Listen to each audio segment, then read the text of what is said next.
लगौले चटकार हो। देखते ही तोहरा से होई गई प्यार हो। हमारा से होत नहीं अब इंतजार हो। बनल बाटे मूड जानी करा तू बेकार हो।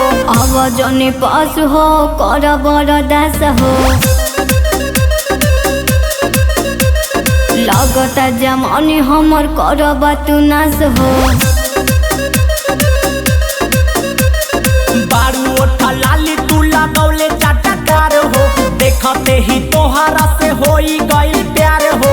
हमारा से होत नहीं अब इंतजार हो।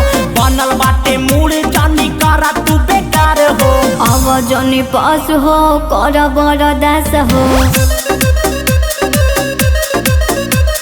लगता जमानी हमर करबा तू नाश हो।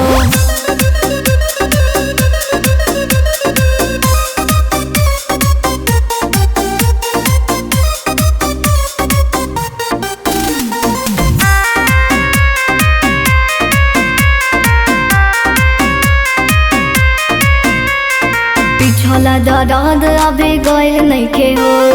तोहरा त कुछ बुझाइल नइखे हो। होई नहीं कुछ जानी होखा परेशान।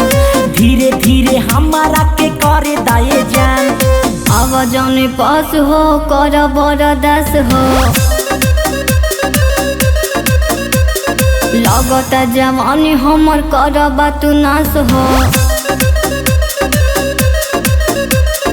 बारू ओठा लाली तू लगौले चटकार हो। देखते ही तोहरा से होई गई प्यार हो। हमारा से होत नहीं अब इंतजार हो। बनल बाटे मूड जानी करा तू बेकार हो। अब जौनी पास हो कर बरदास हो। लगता जवानी हमर करबा तू नाश हो।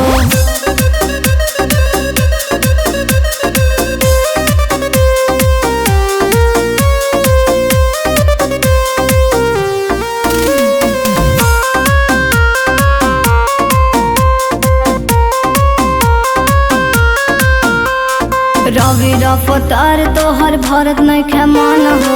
पावेला उमेश त मचावेला तूफान हो। रविंदर सनी के तारा सावा जानी हो।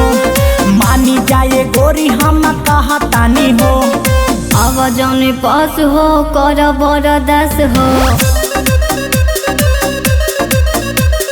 लगता जवानी हमर करबा तू नाश हो। बारू ओठा लाली तू लगौले चटकार हो। देखते ही तोहरा से होई गई प्यार हो। हमारा से होत नहीं अब इंतजार हो। बनल बाटे मूड जानी करा तू बेकार हो।